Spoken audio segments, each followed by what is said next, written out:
Welcome to A Second Helping with Allison Bartow, a wedding photography podcast with a focus on second shooting.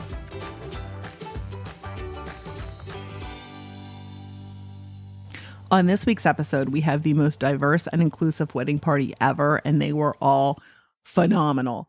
We also had pretty much everybody crying happy tears at some point during the day. And lastly, I don't think the second shooter wanted to be my friend.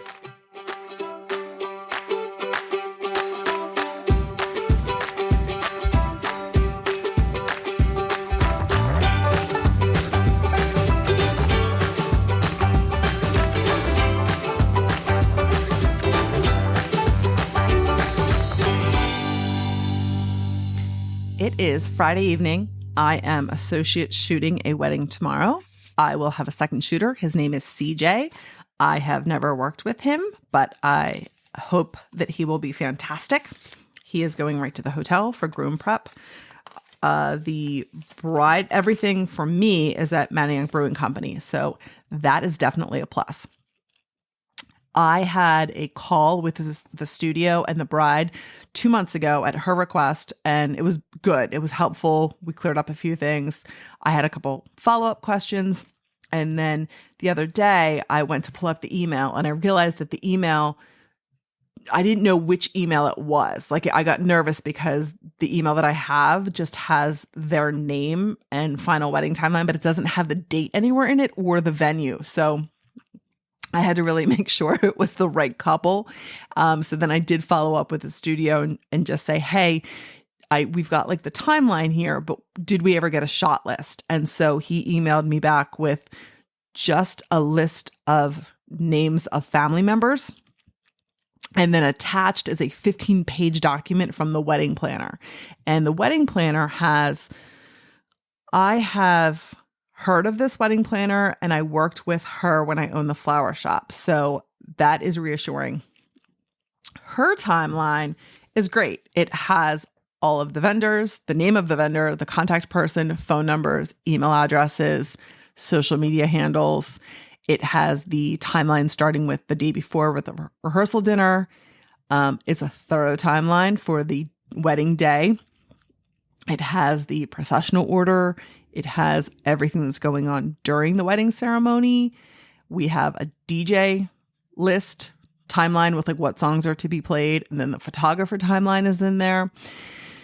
We've got all of the decor details and then a bunch of photos. So I think the bride set up all of her decor and photographed it and sent it to the wedding coordinator, like day of coordinator, so that they can recreate these visions. So guest table, shelves, altar, aisle, welcome table, dessert table, and then we have a floor plan as well. So I am feeling two different ways about the family shot list. I am optimistic because we don't have a huge shot list, and I'm a little nervous because we don't have a shot list. So I am going to try not to overthink it and just roll in there and do, a couple parents and build it up and then take it back down and then do the groom side and just go with it. And we have all of cocktail hour. I don't know that they want to spend all of cocktail hour, but hopefully we can just move through that and that they will be happy. It is an inside ceremony. We are set to do sunset photos. And I have not been to Manayunk Brewing Company in a long time. And the pictures, I don't even recognize them of the interior. So I am excited to see it. And I feel like it's a reasonable day. I start at 1:30. So the official time for me is 1:30 till 9:30. So it's kind of nice. It's like right in the middle of the day. Nothing too early, nothing too late. And I haven't looked at the weather. I have to look at the weather. I guess I wasn't too worried because most of it's indoors. So I'm going to go check on the weather and check back in later.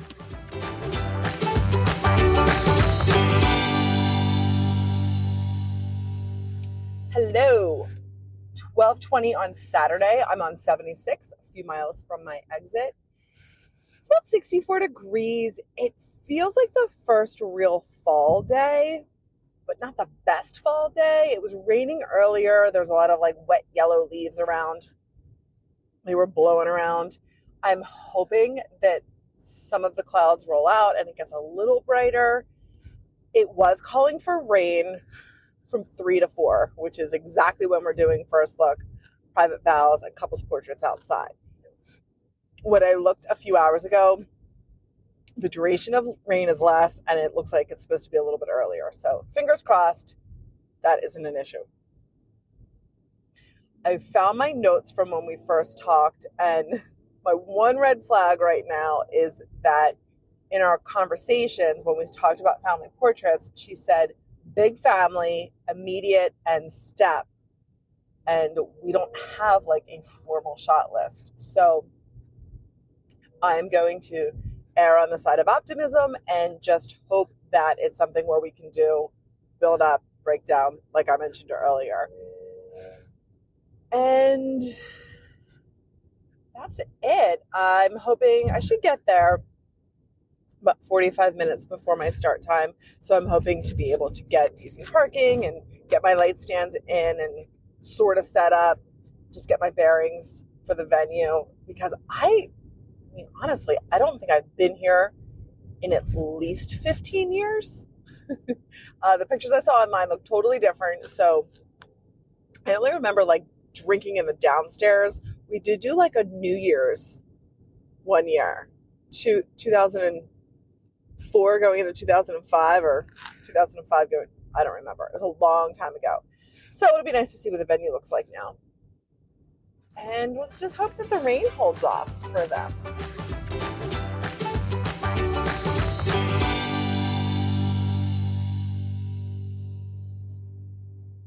$10, 76, on my way home.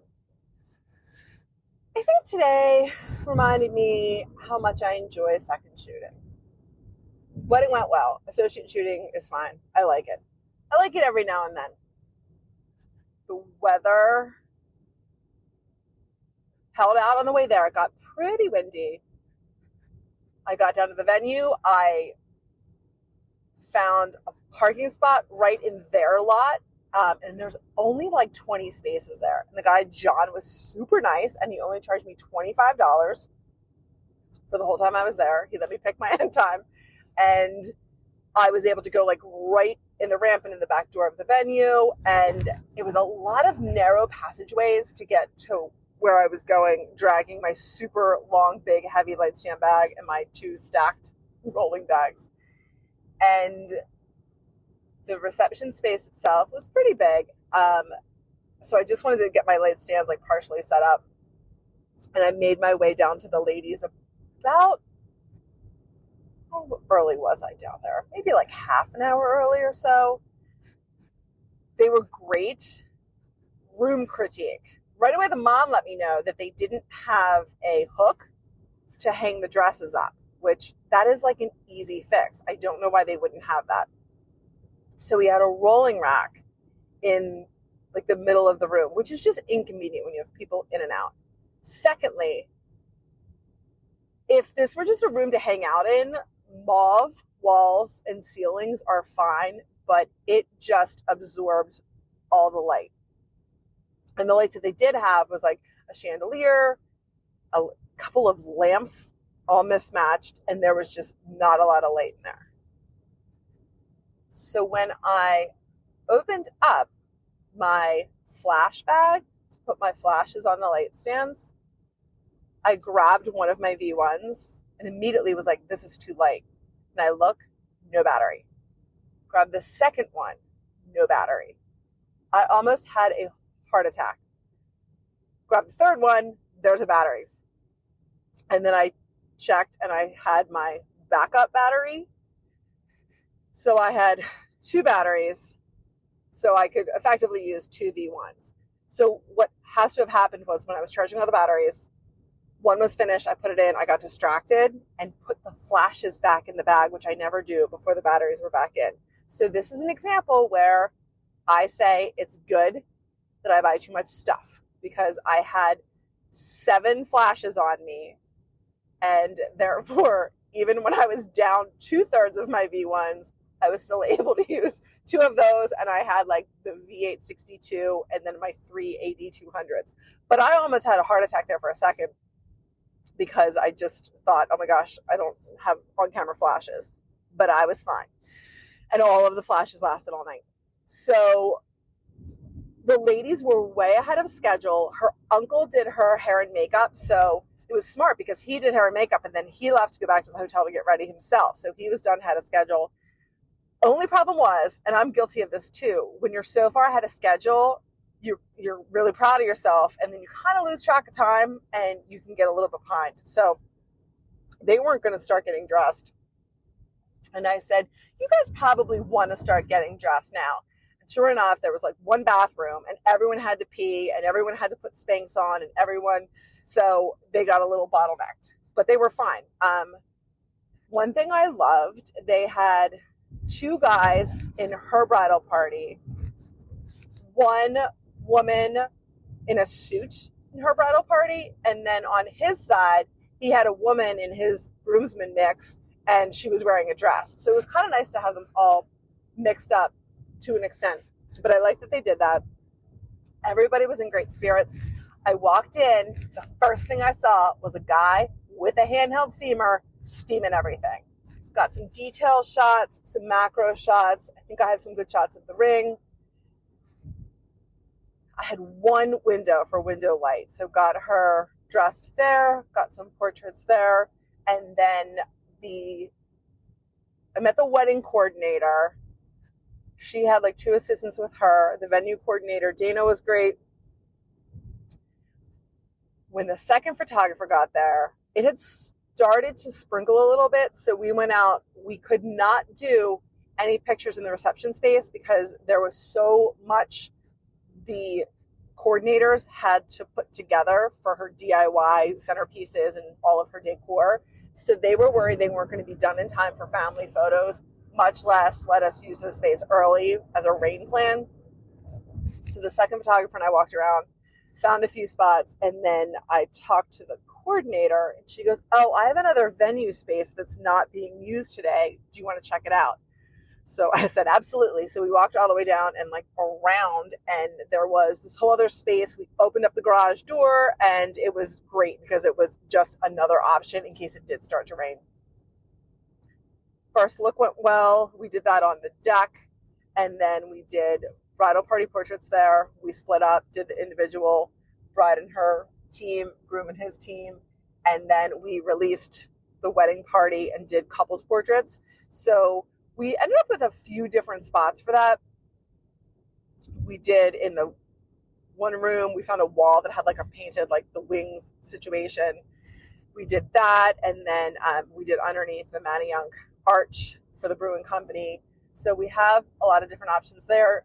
The second photographer does a lot of lead shooting. So he definitely jumped in and did directing and putting them in different poses, which was great because then it's just variety. And we've got, again, different angles, different orientations, different lenses, different posing. So that was good. Bride and groom were both very lovely.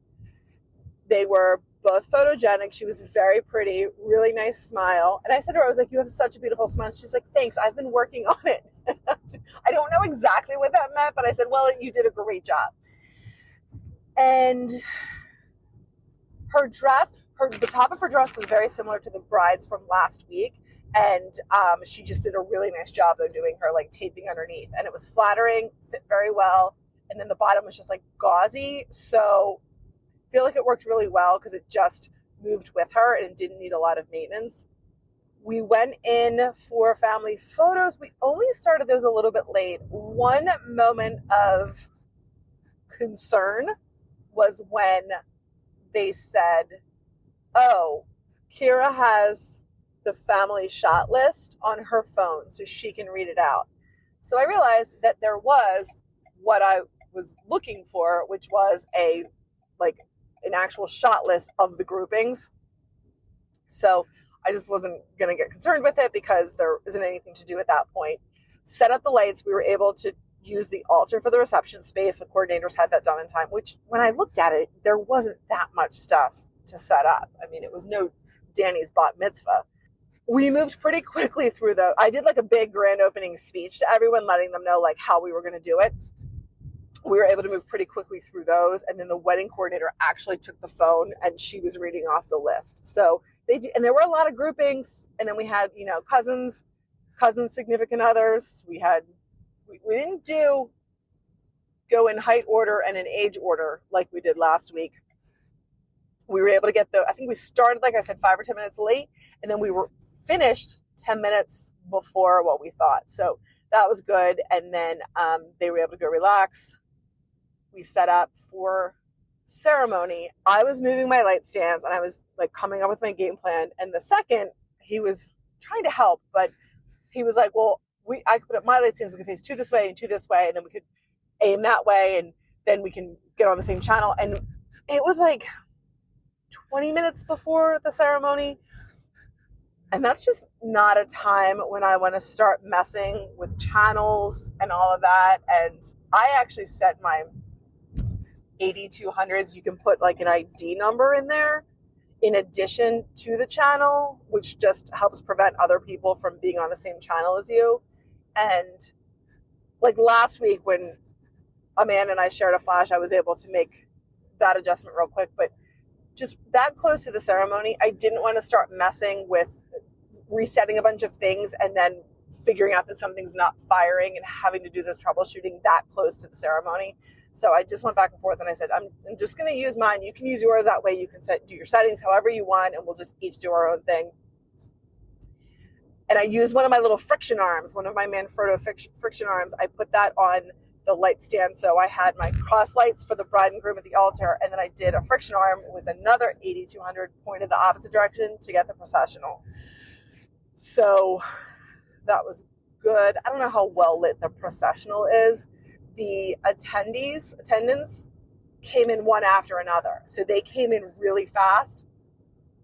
And then they were up and the moms came over to light the unity candle and the bride was coming down the aisle. So I don't think the moms saw her coming down the aisle. So that was a little too quick.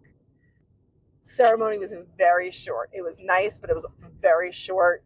I had the 70 to 200 on and it felt a little too tight in there.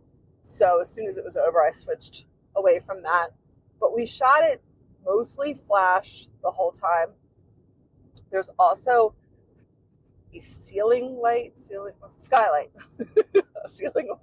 a skylight right above them. So when we were doing family portraits, we were worried about, like, if you didn't have any additional flash, you would have had the shadows underneath the eyes and the nose and everything. So we did flash for everything. Very quick, which was nice because then when that was over, we felt like we got some time back. We went outside to scout for the sunset photos, and there were really pretty clouds and the sunset. I said, let's just use this really, really close spot, little bridge. And he was like, well, okay, we can probably wait a little bit. And I was like, yeah, but I think the sun's going to set. So we want to do it sooner rather than later. We went in and the bride and groom were not given any food at their bridal suite. So they were hungry. So they wanted to quickly do photos and then go to cocktail hour. So we went outside and the sun had pretty much set. We lost all the color. So I just did a little bit of off-camera flash on them. And then right across the road, the second had spotted there was like a little tunnel with some murals in it, and it was lit. Very kind of cool. So we went over and did portraits there. We met the owner of the bar and restaurant. He said they could bring over their guests after the reception. They were cool. They didn't seem like they were frustrated with like the timing. And then they were able to go back and get in about 10 minutes of cocktail hour was left. However, it ran longer because guests just weren't going to the reception space. So I feel like it ran like 15 minutes longer. And then that's where things got a little bit behind. So for some reason, they still had like 4 bartenders and they were serving everybody and the guests weren't being seated. And they didn't do full introductions. They only introduced the bride and the groom. And we had dad's welcome speech, best man, maid of honor, gave speeches. They were good. They did a nice job. The sister cried. She's a sympathy crier. So she was just crying all day. But she was a sweetheart, and the sisters really love each other. It was very, very nice. The DJ, I asked him where he was going to put the speakers, and he thought I meant like like stereo speakers. And I was like, no, I'm sorry. I meant like the toast givers with the microphone. Where are you putting those speakers? And so he said he would have them next to the table. So that made it very easy to shoot. They weren't out in the middle of the dance floor.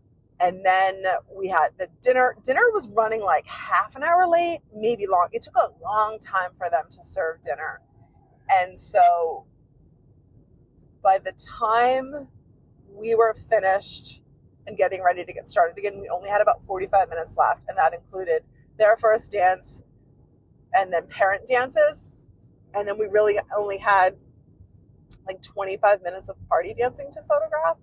We lucked out with the rain. It held out, held off, held up, held in there. But we lucked out with that. And she wasn't a nervous wreck. Like I was really thinking when I got there, they were going to be really worried and checking the weather, and they weren't. The groom was very nice as well. Maybe a little, I think like he had told the second photographer like he was a little bit nervous. And I forget, he had a funny comment about like not knowing what to do in front of a camera or something. But they were really easy to work with. They never seemed to get annoyed or frustrated, and the parents were very nice. The family photos got a little funny again, like just weird. It was like bride and both moms, bride and both dads, like just the bride with her mom and his mom, but he wasn't in it. And then same thing, him with the parents. And so just all, I don't know if this has always been happening and I'm just seeing it more now, but it feels like it's getting weirder. Like just these, because I just picture like, what's anyone doing with this photo? Like why, like just both sets of parents together without the bride and groom, like just weird configurations. Like no one's putting that as a screensaver. I don't think people even do screensavers anymore. But there was a huge grouping in there too. And what were some of the issues? They didn't bring food down to the bridal suite. They ran out of toilet paper in the bathroom, like right after cocktail, only in the one stall, but like, that's just something that you check. When they first started setting up the decor, I had seen in the timeline, the last few pages were all pictures of how she wanted things set up. So I knew that there was a lot and also very specific instructions with photos to follow. And the coordinators were a little bit nervous because, as I mentioned, they weren't sure they were going to have the room ready for us to take photos. And she said, we have a lot of candles to set up. And I looked and I had all these little tiny photos. And she said a lot of them didn't have batteries. And then some of the pillar candles had been left on, so the batteries were dead. However, the room came together. You couldn't tell. I don't know if they found batteries or what, but they were nervous about that. Everyone we ran into from the venue was very nice. Dana was really helpful. She was running around. She was very busy. Colette's coordinators were helpful. I really only talked to her. I didn't talk to the assistants too much. All in all, everybody was nice. There wasn't drama. No real big issues. Everyone's dresses looked nice. They fit. They were like really tailored to them. So they were very flattering and steamed and no visible wrinkles. There weren't any issues with like hair problems or makeup issues or eyelashes getting glued to someone's face in a way that you don't want them glued to your face. So that was good. That was it. I mean, 9:30 came, it was 1:30 to 9:30, and 9:30 rolled around pretty quickly. They didn't have a cake, they did cupcakes, and they didn't do anything with those. So I checked in with the bride. She was happy when I left. She didn't need any other groupings. I didn't see the groom to say goodbye. I did like peek in the bar, and I said goodbye to the sister and the coordinator and the DJ. So that was it. I'm going to go home and download these photos, and hopefully they look amazing.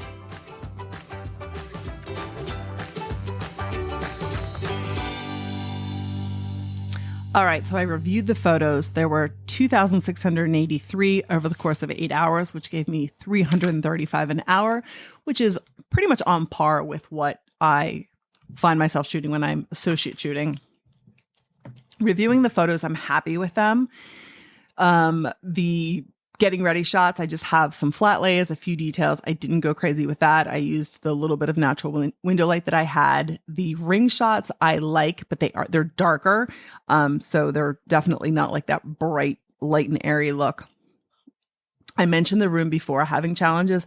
I took some, nice candids that were in there, but it was just tricky with these lamps with different white balances and just in different spots. And then just like a mauve cave.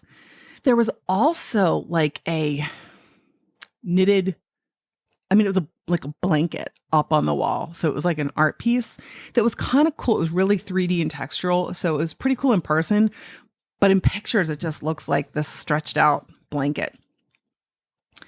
The first look pictures are nice. We lucked out with the rain. We were outside with the natural light. The downside is that, it's at a brewing company. So we had umbrellas in the background and plastic palm trees or ferns.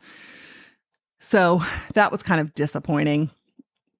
The pictures of the bride and her mom while she was getting dressed, I like those. And there were some really nice organic moments. So I'm pleased with those. And lots of first look photos. Her sister, her maid of honor, was just so sweet. And I have her in a couple like background shots of the first look, just crying her eyes out. She was just so happy for her sister. So those are good. And wedding party, I think we used the best possible space that we had there. I tried to incorporate like the trees across the river and everything just to make it about the venue. A little bit of brick walls for their wedding party individual portraits. We have a good amount of bride and groom portraits. We were able to utilize a few of the murals that were there and just some of the artwork that was painted on the exterior of the building. I had mentioned the venue coordinator opened up some doors for this other space. So it was really nice because it was private. We were able to use that. The bride did have on her wish list a photo that her mother had taken and her grandmother had taken. So she wanted to recreate it for her as well, which was like her sitting on the ground with her dress all splayed out and her bouquet in front of her. So of course I'm going to do that. I would never set that photo up on my own, but I got that, a few different poses for her. I did one with her looking over her shoulder that I actually like. And then the second shooter had the groom get in and he spent about like 5 minutes and he did some poses that I wouldn't have done. Like he had the groom on the floor and stuff, but they might come out really nice. And then outside we did a couple of different spots.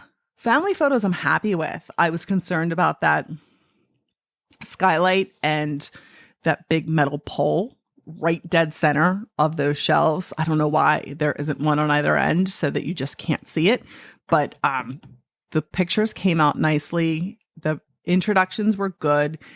The reception dancing photos are pretty good. Her guests really got into dancing. So there were some fun photos of that. So I think that they're good. Like I said, nothing super creative. I tried to capture like enough of the details. But there weren't that many details to go crazy with. And I really like their pictures of them signing their marriage license. It was actually in the Troublesome Bridal Suite. But because it was just the two of them, the table, they were standing at like a little high top table that was right next to one of the lights. And it was just aimed in the right way to light them from the side. So it's some really nice directional light, which I appreciated. Sunset photos, I'm disappointed just because we essentially missed the sunset. But some of the poses we did out there were nice. I liked what the second photographer did. He had them walking and doing some different things. So I think those shots are going to be nice. And then he set them up in that tunnel that had the graffiti murals and he did some different options there. I didn't do a ton because they were ready to get back to the reception and he had done a fair amount in there. So I didn't want to keep them out there too much longer. The reception space itself, well, it's also the ceremony space. We had some green up lighting that was a little aggressive, but it was not terrible in some of the tighter shots. The one big challenge is that they have big paper lanterns, which are nice, but then they have, at least 8 of these really large metal, shiny drum lights. So they're just big white metal and really shiny gold in the center. And then they're like perforated.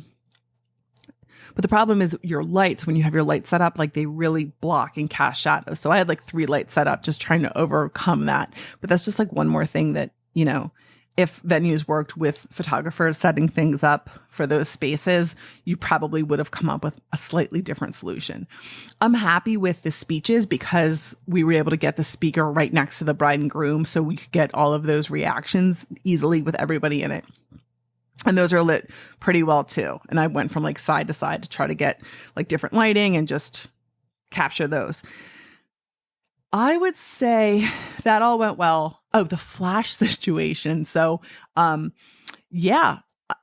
was just me getting out of my normal habit and routine of how I charge batteries and pack things back up. It was just a total mess up on my part that I wasn't paying attention and put those 3 flashes in my bag when only one of them had their battery in it. So I'm pretty sure I won't make that mistake again because I was a little bit traumatized there, but I was fine. I had plenty of flashes and batteries. But it definitely was scary because when the first 2 you pull don't have a battery, you just feel like maybe there aren't any in there. And then the second shooter, I didn't talk too much about. So he was nice. He was professional. I'd looked him up on Instagram ahead of time. I know that he does good work. The challenge was when he got there, I found out that he had just found out that he wasn't the lead shooter. And so I went out of my way to be like super nice and ask him questions and be really respectful of like his experience. Throughout the day, I just treated him as an equal, as you should. But giving him a chance to pose him and everything else. And I think he did a great job. But I just felt like a little bit of like a cold shoulder. Like I just felt like he was kind of miffed at me maybe. But I tried. I really tried. And he just seemed to like do what he was there to do and not that much else. Like with the sunset photos, we had talked about it. We were out there and we went in to get them and he's like, oh, I'm going to go grab a different lens. And so I went in to grab a flash and he was just leaning up against the wall in cocktail hour eating appetizers. So I had to go over and be like, all right, we have to go outside. And we did miss the sunset. So it was just a little disappointing. I really think that it's super nice when you're at a wedding working with someone, when you're just on the same page and you're kind of enjoying working together. I think it just makes the day go better, go nicer. And towards the end, when it was time for us to like coming to the end of our coverage time, I looked over and he was just over packing up his bags. And it was just weird because I just feel like normally you kind of go to the other person and kind of like look at your watch and like, oh, hey, it's time to wrap up.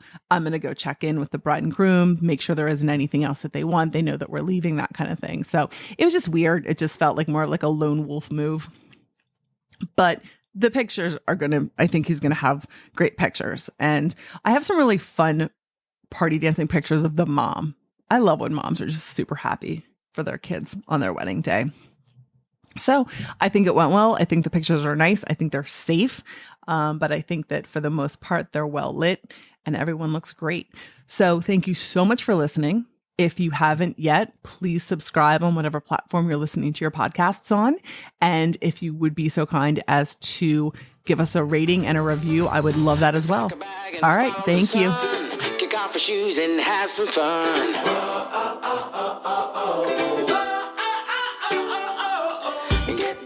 Thanks for listening to A Second Helping. Please like and subscribe. 'Cause you and I, oh yeah, we could fly so high, so high. You and I won't let this moment pass us by, pass us by. I won't let this moment pass us by. I won't let this moment pass us by.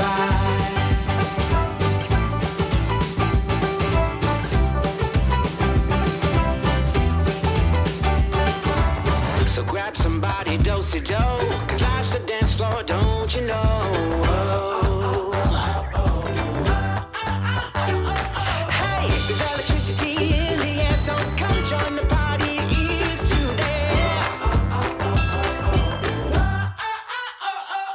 'Cause you and I, oh yeah, we could fly so high, so high.